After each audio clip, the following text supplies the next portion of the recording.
All right, y'all. I cannot stress this enough. Do not be a nice guy and drop a dumpster before it is paid for, no matter what. Unless you personally know the person or you've done quite a bit of business with them and you've developed a relationship. Otherwise, do not drop a dumpster and try to be nice and understanding, because these people will screw you.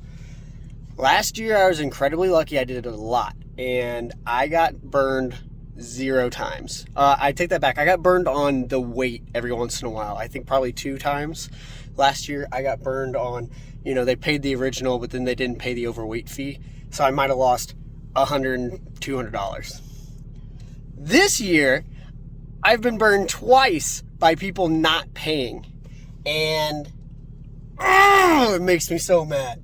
This one's even worse, because typically what I would do, and a lot of you guys are going to jump in the comments and go, just dump it in their yard, just dump it in their yard, just forget about them. 2 reasons I don't typically do that, but I have, is because A, I care about my reputation. I don't want people to then go blast me online, tell me, make up their own story, blame me, victimize themselves, and make my brand look bad. The other reason I'm not doing it this time is because this is actually a mobile home park. And turns out this is actually my buddy's park. He owns the park, and I sent him a picture of me dropping it off, and he said, "Oh no, you did not put that there." And you guys know Kyle. You've seen some of his content. And I said, "Yeah." He's like, "Did they pay you?" And I said, "Oh no." He said, "Yeah. We haven't been paid in a while. We're actually evicting them, and there's some bad news." Well, doesn't fail. I can't go then dump this load in his park. It'd be really rude of me. It'd be a really douchey thing to do. So of course I'm gonna have to deal with getting rid of it. It is my fault. I dropped it without getting paid. The other thing that happened was the person that was originally called me for it isn't actually the one who lives here. They were trying to help these people out. And then while they were here, they got in an argument and apparently busted their window out of their car. That person then said, "Forget them, dump the stuff in their yard. I don't care. I'm not paying for it. I'm done with them." Just some typical drama from not very classy people. And of course, I'm stuck with it. I'm stuck with the problem. So, not only that, I also turned somebody away, 2 people away yesterday, telling them that I was all booked up for the weekend. And it was because of this dumpster. It was the last dumpster I dropped. And then I didn't get paid for it. So then not only did I lose business here, I lost business in another spot as well. So, again, you guys, if you are in this business, actually, if you're in any blue-collar business where you are on your own, landscaping, lawn mowing, this, whatever, even taxes. I talked to my tax lady. She gets burned all the time too, apparently, which I was kind of shocked by. Do not start a job without taking payment, or at least partial payment, for what you plan on doing, because there are just terrible people. And sometimes, the hardest people for me to get paid from are, I'll just say it, the wealthiest people. And it's because it's not a priority for them. And I get that. They've got a lot of bills, a lot of things on their mind. They'll get to it. I know eventually, though, I'll get that money. In this case, it's gone. I'll never see it. I pounded on the person's door. It's 7 a.m., so I really don't care. They probably are asleep or in some kind of coma. And I don't care. I was just like, you know what? I hope I make your day start off just a fraction as bad as you have made mine. And these people don't care. They don't have any remorse. So save yourself the trouble, guys. It's okay to be understanding. It's okay to be friendly, but it's not okay to get taken advantage of. So don't let it happen to you, because it will. I promise you.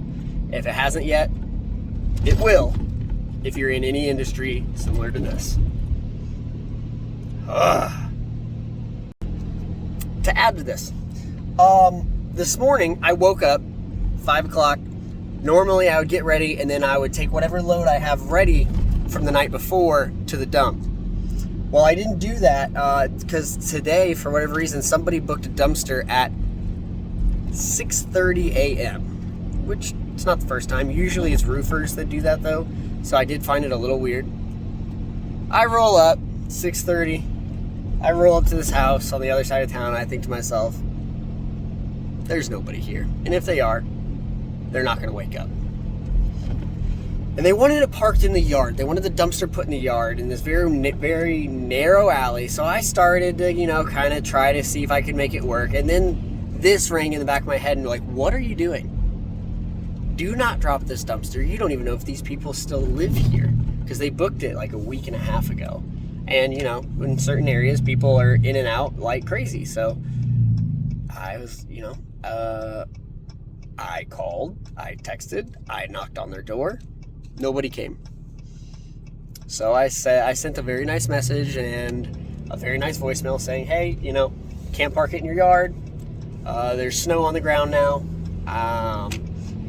It was one of those situations I could have put it in the yard if there wasn't snow, because my tires to the truck would still be on the ground, or on the pavement. But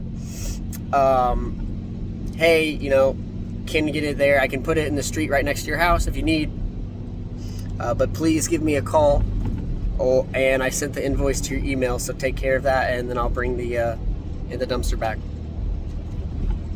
That's all I could do. So today has been fabulous. Think about these things before you get taken advantage of, guys, because it's just not fun. Dumpster business has been good to me lately, but I don't know what it is. The last couple days have just been under my skin. We'll see how today goes, the rest of the day. It's still early. It could get worse.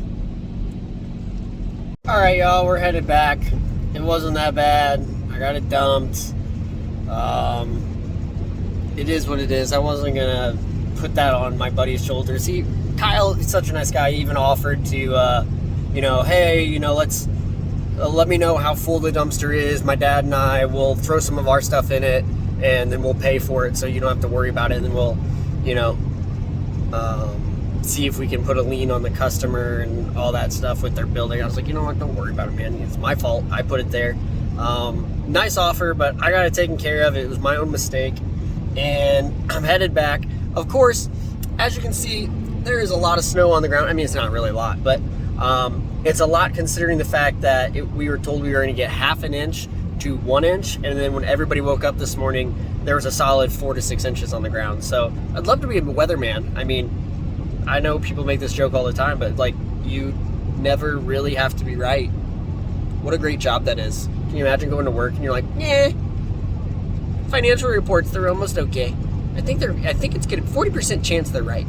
So anyway, we're headed back to town, and I'm gonna see what the rest of the day brings. I had a couple cancellations, like I said, and so today's I was gonna be short a couple dumpsters, or not short, I was gonna barely have enough dumpsters for the weekend. Now I'm sitting on 2 dumpsters, so hopefully 1 or 2 people before the weekend are like, hey, I need a dumpster, and I can just fly over there and give them to them. But I think I'm gonna go work on some mortgage loans. Like I've said in previous videos, mortgage loan officer.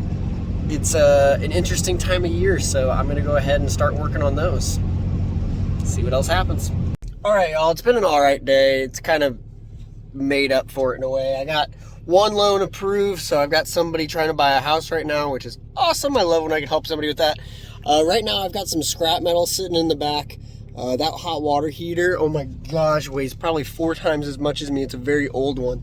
As you might have seen in one of my last videos, I started taking appliances from people, and when I first was doing that, the same place not too far from where I would dump would also take appliances, but they would charge for them. And then finally somebody's like, why do you keep doing that? Why don't you just save 10, 15, 20 of them and then go scrap them and get paid for it?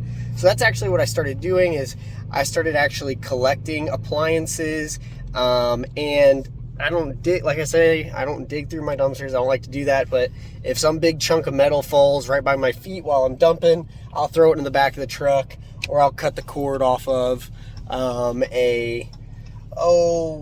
whatever electronic there is. but I won't go digging through the bottom of the dumpster or even the middle of the dumpster looking for stuff. It's not my game. But what I am gonna do is I'm gonna go run over to the shop if I can get to it while I am unloading the scrap metal into my scrap metal dumpster that I have now. I think I'm gonna grab the flatbed trailer and I'm gonna bring it back to town for later this weekend. Believe it or not, I had an interesting phone call. My cousin works at the hospital, the local hospital here in town, and he was talking to somebody just while he was walking outside, and they are having trouble getting rid of pallets. They had a guy that used to come pick them up, and he's kind of spotty on when they need picked up, and they want them picked up like on a weekly basis, and they get about 50 to 60 of them a week, which means they need to get rid of them because they have a small dock. And what I can do is I can actually go pick those up, and I can do two different things. I can either try to sell each one individually, or in our town, not a lot of people know this, we actually have a pallet manufacturer, and what they will do is they will pay up to about $2.75 a pallet.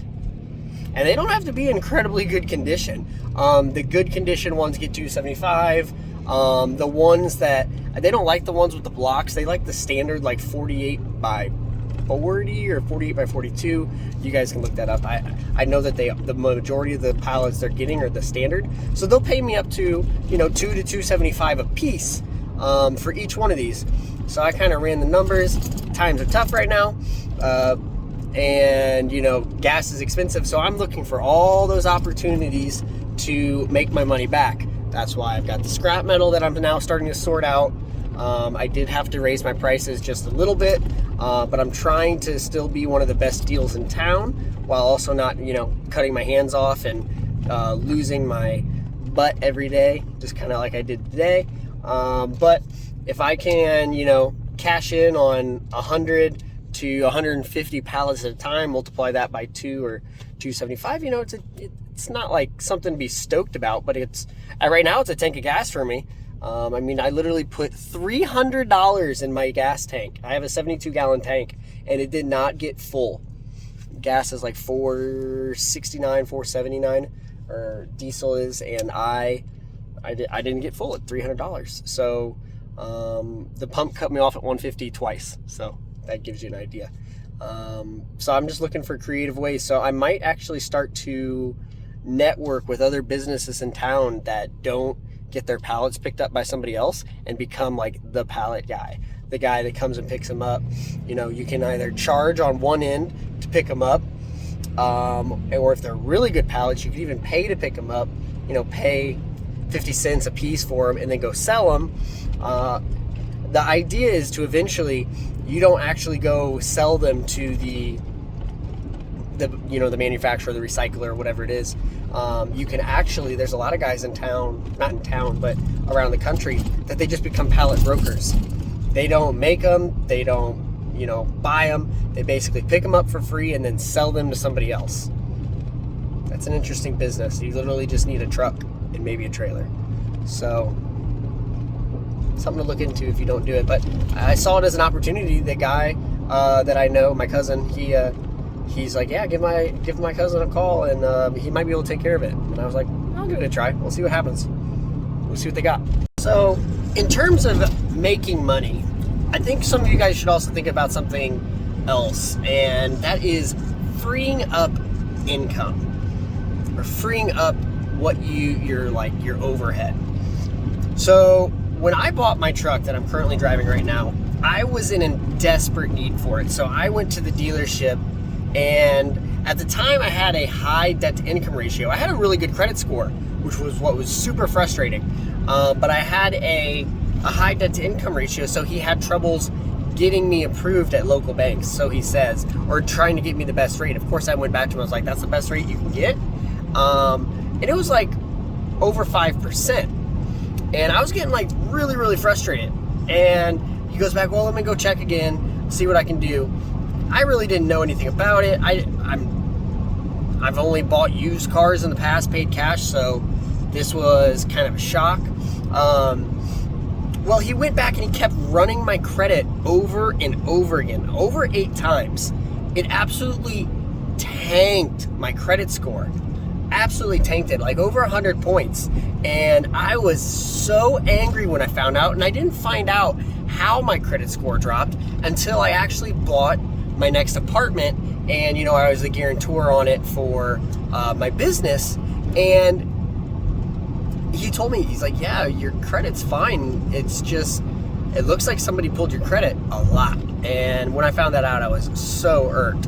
Well, anyway, since then, most of my debts have been put into my business name. And of course, I don't have many other debts under my business name, or under my personal name outside of this truck and some student loans. So finally, I thought to myself, man, I should check on my credit. I have broke the 800 barrier, and I'm happy with that. So what I decided to do was shop around, and I found somebody who is a credit union, so do the shopping, and they do up to 84 months, which doesn't mean it's a good thing to extend your loan that far.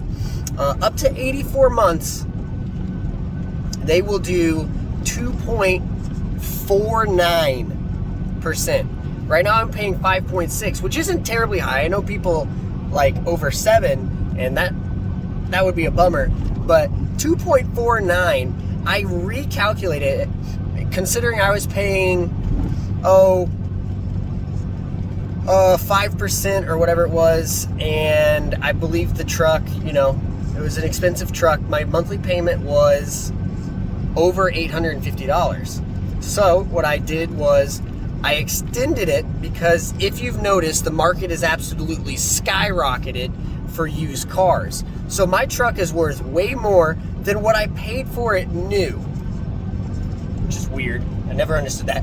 And I've also paid down the loan, so I don't owe nearly as much as I did before.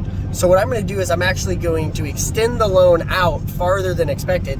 So, and if you know anything about diesel trucks, they don't depreciate nearly as fast. The last thing you want to do is ever be upside down on a car loan when you wreck. That's the worst thing that can happen. So you need to make sure that even if you're making your monthly payments, you need to make sure that your car payment or your balance is matching the depreciation of the vehicle. Otherwise, you can find yourself upside down. There's protection for that and everything, but your gap insurance, but just kind of be on top of it. So I'm going to extend the life out of my loan so that I can actually lower my payment. I'm going to save about $300 a month, which, you know what? Nothing to shake a stick at, $300, $300, but $300 is $300 of monthly overhead I don't have to worry about. Yes, over time, I am going to be paying it. But also, over time, that's better than paying, 5, almost 6% over a shorter time if you actually look at the amortization schedule. So again, guys, take a look at the numbers. Take a look at what you're paying. Don't just willy-nilly pay your bills, and don't accept super high interest rates because you think you have to pay them. Call your credit card company. Call your whoever has your car loan, home loan, and start negotiating these things, because there's other options. There's always a cheaper, better deal out there. You just have to find it. So, 2 cents for this video. All right, excuse the wind, but here's what we got in about the last week and a half, 2 weeks. You got a furnace, you've got a small mini fridge, you've got a very, very heavy fridge, a very heavy door here. There's just a lot of small stuff on top of that, and then just some dense items. But this big bad boy here, I'd almost be curious to know how much this weighs by itself, or how much you get for just one water heater. So I'm gonna push that off the truck, and I'm gonna load it with the skid, because it's so heavy. I am not trying to load it over the top of that, carry it over there, and then load it over the top of that darn dumpster. So we'll get that up next.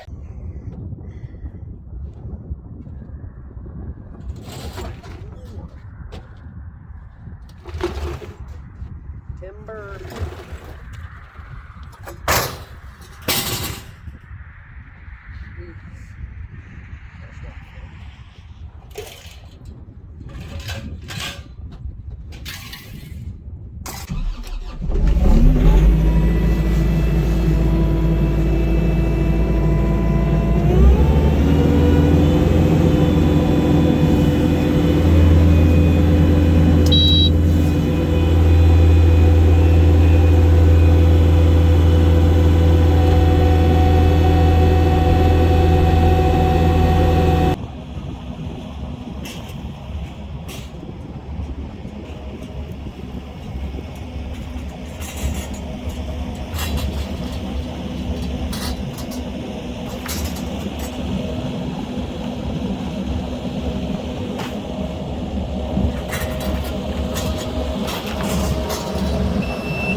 All right, so we got the flatbed now.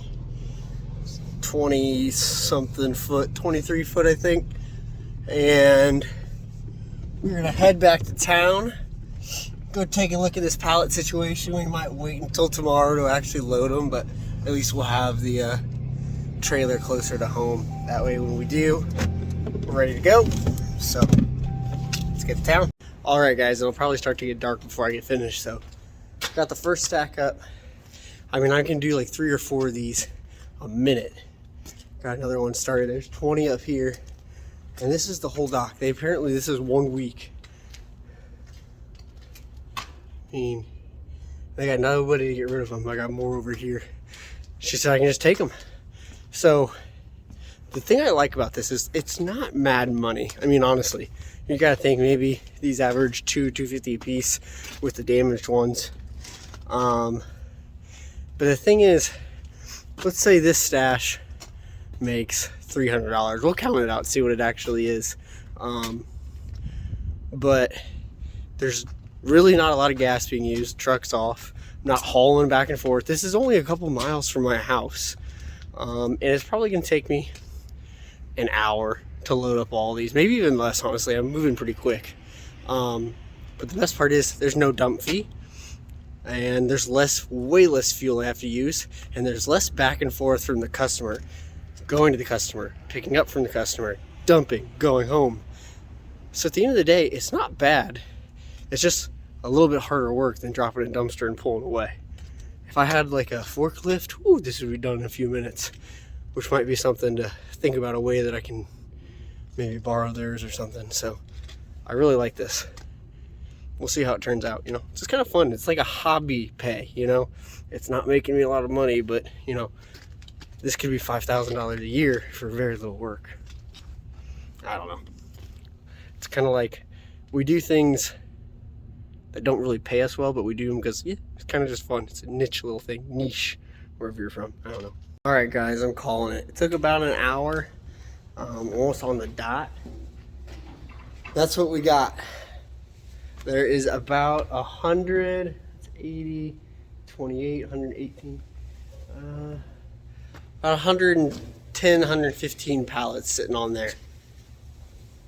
Woo! My back's sore. This is definitely manual labor, but I mean, it's free money, so whatever. The other thing is I actually know of 2 more honey holes, I guess you could call them, in town that like collect these and they don't do anything with them but put them in a pile. So to kind of make it worth my time over the weekend, I might hit those as well and get the whole trailer full, and you know, maybe we can get a $400 or $500 load out of it, so it's actually worth it when I actually haul it down there. My only fear now is I hope nobody needs this trailer in the next couple of days, so I hope I don't need to move a skid or anything. Otherwise I'll be borrowing it because I'm not taking it off of there. I probably should get a forklift attachment actually for my skids, so I can just quickly whoop whoop take those off, store them for a little bit, and then you know, load them all at once. But that's it. I hope you liked the video. I made up some of the income today that we lost from that stiffin we got from one of the clients. We'll call him that client. But thanks again for following, guys. Like, subscribe, follow, and shoot me some ideas for some more content, and let me know what you think of the channel so far. Thanks again. Have a good one.